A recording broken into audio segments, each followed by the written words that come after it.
Good evening, welcome to speed news. నేను అనిల్. ముఖ్యమంత్రి రేవంత్ రెడ్డిని ప్రముఖ సినీ నటుడు శుభలేఖ సుధాకర్ కలిసి డిసెంబర్ 15న రవీంద్ర భారతి ఆవరణలో దివంగత ఎస్పీ బాలసుబ్రహ్మణ్య విగ్రహావిష్కరణ కార్యక్రమానికి సీఎంను ఆహ్వానించారు సుధాకర్. ఇక రవీంద్ర భారతి ఆవరణలో విగ్రహ ఏర్పాటుకు అనుమతించినందుకు ఎస్పీ బాలసుబ్రహ్మణ్య కుటుంబ సభ్యుల తరపున సీఎం రేవంత్ కృతజ్ఞతలు తెలిపారు సుధాకర్.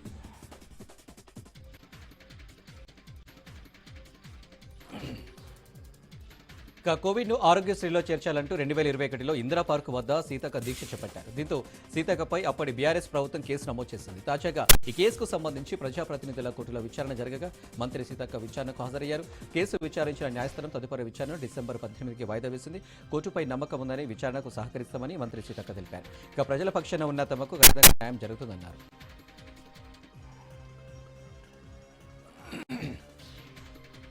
సర్పంచ్ ఎన్నికల బరిలో మాజీ మావోయిస్టు పోటీ చేస్తున్నారు. రాజన్న సిరిసిల్ల జిల్లా కోనరావుపేట మండలం శివంగాలపల్లి గ్రామానికి చెందిన మాజీ మహిళా మావోయిస్టు నేరేళ్ల జ్యోతి సర్పంచ్గా నామినేషన్ చేశారు. దాదాపు 2 దశాబ్దాల పాటు మావోయిస్టు జిల్లా కమిటీ సభ్యురాలుగా పనిచేసిన నేరేళ్ల జ్యోతి 2023లో కరీంనగర్ పోలీసుల ఎదుట లొంగిపోయి జనజీవన స్రవంతిలో కలిశారు.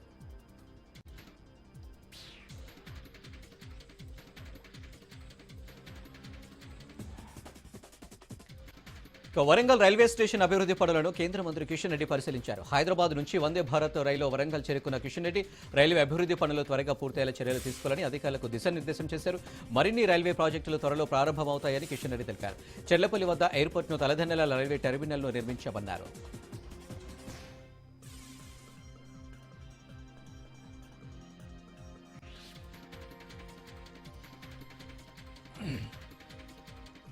తెలంగాణ తొలి ముఖ్యమంత్రి బీఆర్ఎస్ అధినేత కేసీఆర్ నిరాహార దీక్షతోనే తెలంగాణ కల సాకారమైందన్నారు బీఆర్ఎస్ రాష్ట్ర కార్యదర్శి నాగర ప్రసాద్. దీక్ష దివాస్ పురస్కరించుకుని హైదరాబాద్ ఉస్మానియా యూనివర్సిటీలో టీఆర్ఎస్వి ఆధ్వర్యంలో కేసీఆర్ చిత్రపటానికి పాలాభిషేకం చేశారు. అనంతరం ఎన్సీసీ గేట్ నుండి ఆర్ట్స్ కళాశాల వరకు బైక్ ర్యాలీ నిర్వహించారు.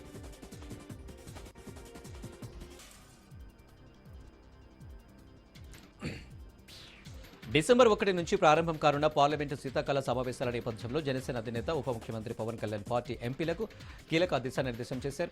అమరావతిలో లోక్సభ సభ్యులు బాలశౌరి, తంగెళ్ల ఉదయ శ్రీనివాస్తో ఆయన ప్రత్యేకంగా సమావేశమై పార్లమెంటులో అనుసరించాల్సిన వ్యూహాలపై చర్చించారు.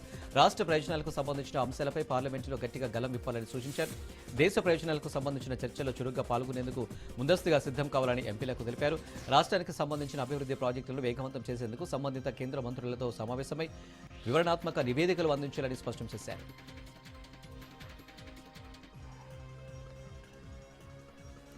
కృష్ణా జిల్లా మచిలీపట్నం జెడ్పీ సర్వసభ్య సమావేశంలో చైర్పర్సన్ ఉప్పల హరిక, సీఈఓ కన్నమనాయుడు మధ్య ఉన్న విభేదాలు బయటపడ్డాయి. జెడ్పీ నిధులతో 422 పనులకు ప్రొసీడింగ్స్ ఇచ్చి మధ్యలో నిలిపివేయడంపై చైర్పర్సన్ ఆగ్రహం వ్యక్తం చేశారు. సభ్యులు సీఈఓ తీరుపై అసంతృప్తి వ్యక్తం చేశారు. ఇక సీఈఓ ఏకపక్ష నిర్ణయాలు తీసుకోవడంపై అసహనం వ్యక్తం చేసిన సభ్యులు కన్నమనాయుడుపై కలెక్టర్కు ఫిర్యాదు చేశారు. అయితే ప్రారంభమైన పనులు కొనసాగిస్తామని కలెక్టర్ డీకే బాలాజీ హామీ ఇచ్చారు.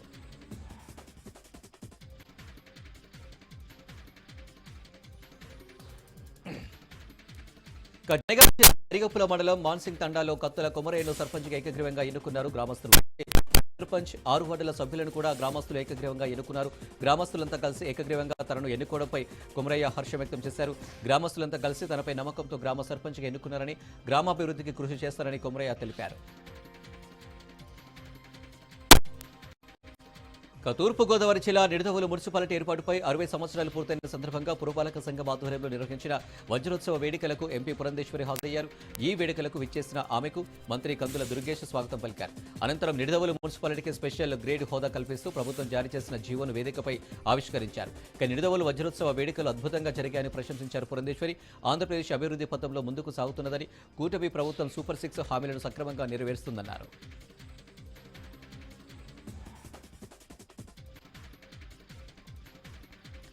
ఖమ్మం జిల్లా కారేపల్లి మండలంలో అనంతారం, రేగులతండ గ్రామాల ప్రజలు ఆందోళనకు దిగారు. అనంతారం రైల్వే గేటు నుండి రేగులతండ వరకు రోడ్డు నిర్మించాలని డిమాండ్ చేస్తూ ధర్నా చేపట్టారు. రోడ్డు నిర్మించకపోతే పంచాయతీ ఎన్నికలు బహిష్కరిస్తామని హెచ్చరించారు. 2004లో రోడ్డు నిర్మాణానికి శంకుస్థాపన చేశారని, కానీ ఇప్పటి వరకు రోడ్డు పూర్తి కాలేదని ప్రజలు అసహనం వ్యక్తం చేశారు. అధ్వానంగా ఉన్న రోడ్డుపై ప్రయాణించడం నరకప్రాయంగా మారిందని ప్రజలు ఆవేదన వ్యక్తం చేశారు. ఎన్నికల సమయంలో ఓట్ల కోసం వచ్చి హామీలు ఇచ్చి వెళ్తున్నారు తప్ప అభివృద్ధి చేయడం లేదన్నారు.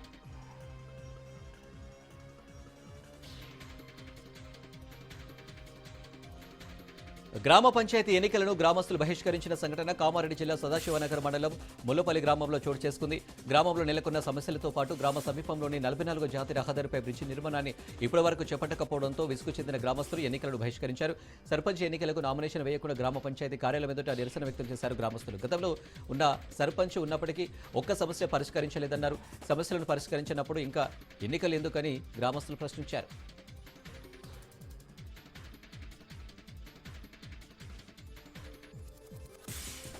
హైదరాబాద్ పరిధిలోని శంషాబాద్ తొండుపల్లిలో కోట్లు విలువ చేసే ప్రభుత్వ భూములను దర్జాగా కబ్జా చేస్తున్నారు కబ్జాదారులు.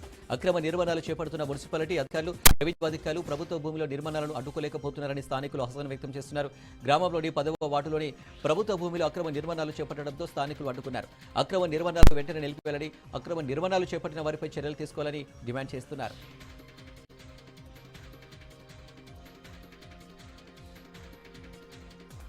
హన్మకొండ జిల్లా పరకాల పట్టణంలోని 353 జాతీయ రహదారిపై గుంతలు ఏర్పడి వాహనదారులు తీవ్ర ఇబ్బందులు పడుతున్నారు. పరకాల నుంచి భూపాలపల్లి, హన్మకొండ, హుజరాబాద్ వెళ్లే రహదారులు గుంతలు ఏర్పడి ప్రమాదాలకు కారణమవుతున్నాయని స్థానికులు ఆవేదన వ్యక్తం చేస్తున్నారు. నేషనల్ హైవే అధికారులు తాత్కాలిక మరమ్మతులు చేసినా మళ్లీ గుంతలు ఏర్పడుతున్నాయన్నారు. నిత్యం ఇసుక, సింగరేణి, బొగ్గు రవాణా లారీలో ఓవర్లోడ్తో తిరగడంతో ప్రధాన రహదారులు దెబ్బతింటున్నాయన్నారు. ప్రమాదాలు జరిగి ప్రాణాలు కోల్పోయేదానికంటే ముందే అధికారులు స్పందించి చర్యలు చేపట్టాలని కోరుతున్నారు. నంద్యాల జిల్లా కొత్తపల్లి మండలం ముసలిమడుగులోని సంగమేశ్వరం శివపురం ఎత్తిపోతల పథకం ఎదుట రైతులు నిరసన చేపట్టారు. ఎత్తిపోతల పథకం పరిధిలోని గుమ్మడాపురం, శివపురం, సింగరాజుపల్లి గ్రామాలకు చెందిన మోటార్లకు నీరు రాకపోవడంతో తమ పంటలు ఎండిపోయే ప్రమాదం ఉందని రైతులు ఆందోళన వ్యక్తం చేశారు. కాలువలో నీరు ఉన్నప్పటికీ క్షేత్రస్థాయిలో తమ మోటార్లకు నీరు అందడం లేదని రైతులు వాపోయారు. పెద్ద ఖర్చుతో నిర్మించిన ఎత్తిపోతల పథకాలు తమకు నిరుపయోగంగా మారుతున్నాయని ఆవేదన వ్యక్తం చేశారు. తక్షణమే ఎమ్మెల్యే, ఉన్నతాధికారులు ఈ సమస్యపై ప్రత్యేక దృష్టి సారించాలని, రైతులకు పంటలు కాపాడుకునేందుకు వీలుగా వెంటనే నీరందేల చర్యలు తీసుకోవాలని రైతులు డిమాండ్ చేశారు.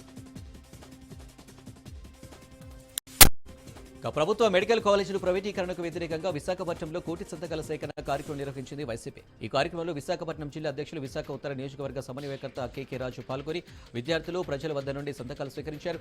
సంతకాల సేకరణ కార్యక్రమంలో మాజీ మంత్రి బాలరాజు, వైసీపీ నేతలు తదితరులు పాల్గొన్నారు.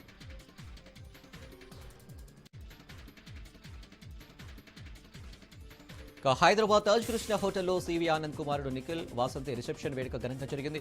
ఈ రిసెప్షన్ వేడుకకు హాజరైన సీఎం రేవంత్ రెడ్డి నూతన వధువులను ఆశీర్వదించారు. సీఎం రేవంత్తో పాటు పీసీసీ చీఫ్ మహేష్ కుమార్ గౌడ్, మంత్రులు పొన్నం ప్రభాకర్, సీతక్క, కోమటిరెడ్డి తదితరులు హాజరై వధువులను ఆశీర్వదించి శుభాకాంక్షలు తెలిపారు.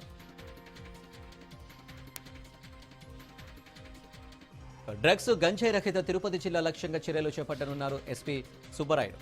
పదే పదే నేరాలు చేస్తే పీడీ యాక్ట్ నమోదు చేస్తామని హెచ్చరించారు. 6 గంజాయి నిందితులపై పీడీ యాక్ట్ నమోదు చేస్తామని, నేరగాలపై నిరంతరం నిఘా ఉంటుందని స్పష్టం చేశారు. గంజాయి, మాదక ద్రవ్యాలు రవాణా, విక్రయం, వినియోగం వంటి నేరాలను పూర్తిగా నిర్మూలించేందుకు కఠిన చర్యలు తీసుకుంటున్నామన్నారు. నిర్మల్ జిల్లా ఎస్పీ జానకి షర్మిల ఆదేశాల మేరకు ముథోల్ సిఐ మల్లేష్ ఆధ్వర్యంలో తానూరు మండలం కొల్లూరు గ్రామంలో పోలీసులు కార్డన్ సెర్చ్ నిర్వహించారు. సరైన పత్రాలు లేని 55 ద్విచక్ర వాహనాలు, 4 ఆటోలు స్వాధీనం చేసుకున్నారు పోలీసులు. యువత మత్తు పదార్థాలకు దూరంగా ఉండాలని, సైబర్ నేరగాల పట్ల ప్రజలు అప్రమత్తంగా ఉండాలని సిఐ మల్లేష్ సూచించారు. అనుమానిత వ్యక్తులు కనిపిస్తే పోలీసులకు సమాచారం ఇవ్వాలని కోరారు.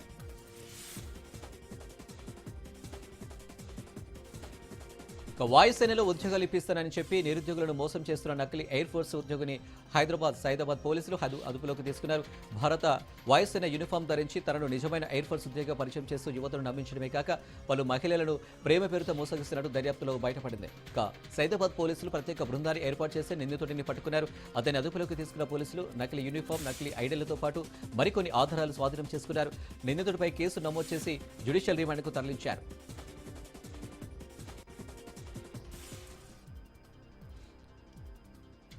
మంచిర్యాల జిల్లా భీమారం మండలం బూరుగుపల్లి గ్రామంలో కమ్యూనిటీ కాంటాక్ట్ కార్యక్రమం నిర్వహించారు పోలీసులు. రామగుండం కమిషనర్ ఆదేశాల మేరకు ఈ కార్యక్రమం నిర్వహించినట్టు పోలీసులు తెలిపారు. తనిఖీలో భాగంగా సరైన పత్రాలు లేని 26 ద్విచక్ర వాహనాలు స్వాధీనం చేసుకున్న పోలీసులు 10 లీటర్ల గుడుంబ, 500 లీటర్ల బెల్లం పానకం, 5 మద్యం బాటిళ్లను సీజ్ చేశారు. వచ్చే ఉగాది వరకు గ్రామాన్ని గుడుంబరహిత గ్రామంగా తీర్చిదిద్దామన్నారు ఏఎస్పీ వెంకటేశ్వర్లు. ఎలాంటి గొడవలకు తావివ్వకుండా ప్రశాంత వాతావరణంలో స్థానిక సంస్థల ఎన్నికలు నిర్వహించుకోవాలని గ్రామస్తులకు సూచించారు ఏసీపీ. ఇక వనపర్తి జిల్లా ఎస్పీ కార్యాలయం ఎదుట ఓ మైనర్ బాలిక న్యాయం కోసం పోరాటం చేస్తుంది. పెద్దగూడెం గ్రామానికి చెందిన మైనర్ బాలికపై అదే గ్రామానికి చెందిన వెంకటేష్ అనే మైనర్ అత్యాచారానికి పాల్పడ్డాడు. ఈ అత్యాచార ఘటన ఆలస్యంగా వెలుగులోకి వచ్చింది. తమ అబ్బాయికి ఏం సంబంధం లేదని తల్లిదండ్రులు చెప్పడంతో బాలిక తల్లిదండ్రులు పోలీసులను ఆశ్రయించారు. అయితే బాలికపై అత్యాచారం జరగక ఇటీవల ఆడబిడ్డకు జన్మనిచ్చింది. ఇప్పటి వరకు బాలికకు న్యాయం జరగకపోవడంతో తమ బిడ్డకు న్యాయం చేయాలని బాధితులు ఎస్పీ ఆఫీస్ ఎదుట నిరసన వ్యక్తం చేశారు.